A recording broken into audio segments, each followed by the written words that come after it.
Attention bicyclists, it's time to check your bike before hitting the road. Hello everyone, I'm Don Jacobs and I'm here in Wilkes-Barre standing in front of Around Town Bicycles. We're gonna go wild with DiscoverNEPA talking about bicycling.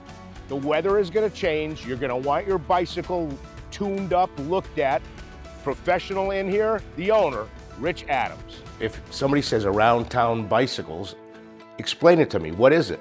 I mean, it's just a community bike shop. I mean, sort of an old school bike shop, meaning we do sales and service of everything that's bicycles. I say, if it's a bicycle, I can work on it, I can fix it. We sell hundreds of bicycles used and new, bicycle parts, clothing, accessories. And then I have a repair frame shop area where I used to build frames. I can still build frames, I can repair frames, I can do welding repairs. How long you been here? I've been here for 21 years, and I've been in the bicycle industry for 26. You still sell the simple bikes to get out and ride? We try, yeah. We try to get the most basic bikes. We're for the everyday Joe. I mean, we're serving our community, we're serving families. We want to get kids on bikes early and just use the bikes for health and transportation. That's what's so nice about bikes. You know, you can use them just for fun. You can also see a lot of things without stopping, which I really like about cycling. So Rich, if you buy a bike, what other accessories do you think are mandatory? You need a pump at home to top off the air, because that's the best defense against flat tires. Then I'd suggest a water bottle and cage, because you get thirsty riding a bike, and a helmet. That would be the basics. Right, and then you're set to go.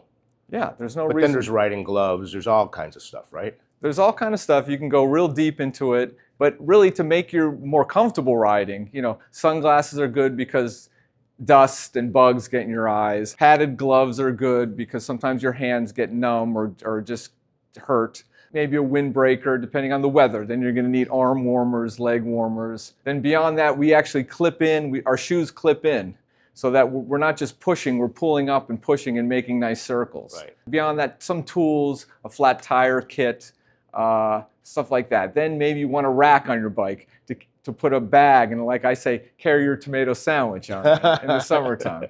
You know? Gotcha. So what have you seen change over the years? Technology sells bikes, so they like to throw a lot of technology at bicycles. So, you know, you see a lot, carbon fiber bikes are very popular.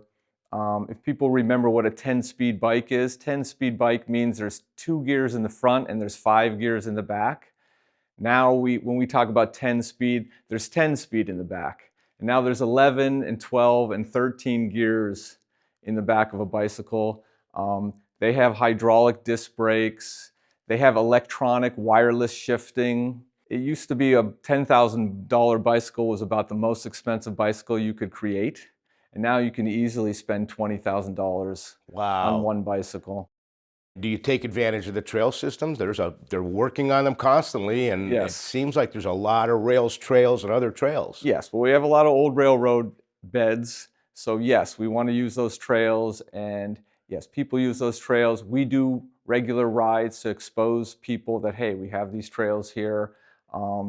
They may not be an official trail, but it's a greenway, and I always look to try to maintain greenways by usage so that when money does become available, they can make more of a formal trail. So you have a bike that's obviously used here, right? Yes. It's a happy bike, it's being ridden.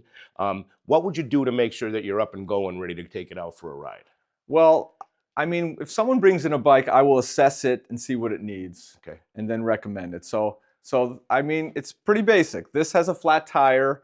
You're gonna have a lot of flat tires because when bikes sit, the air is constantly escaping. It's a porous material. Okay. And so you're gonna have soft tires in the spring, for sure. So the first thing is just pump up the tires and see what happens, okay? You know.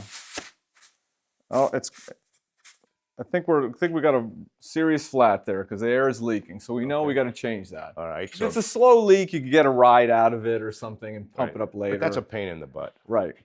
Then I'm gonna have it in the stand. I can change the gears. You're changing gears where? Change the gears right here. Right here. Huh. Yeah. Okay. Okay, and just making sure that it hits all the gears. And what kind of bike is this? What would you call this? This is an intense mountain bike. Right, okay. So once I know it hits all the gears, I'm pumping the brakes. Are the brakes stopping the wheels? Yeah, that's good. I'm checking the front.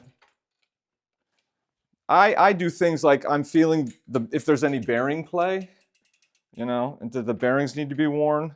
Then I'm gonna just do the basic stuff. Is the handlebar straight? You know, with which it is. Right. You know, and this thing is ready to go out and ride. I mean, the tune-ups are going to involve cleaning, lubrication. Classic thing is if you touch your chain, it looks clean, but when you touch it, you get a little grease on your fingers, you know it's good. Right, okay. If it's noisy, if it's squeaky, if it's rusty, you're going to have to clean that and lubricate that. So this is not only because you want a nice ride, you want to be safe, right? I mean, you want the brakes to work, that's for sure. And the tires to have enough air. Yep. Right? Yep.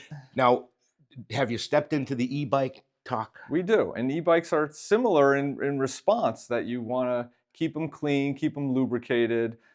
E-bikes are heavy, right? So they very typically, you know, they wear out the rear tire from all that power and the weight on the rear wheel, and they're really hard on brake pads. Okay. Oh yeah, because people want to go fast and they're heavy and stop on a dime, right?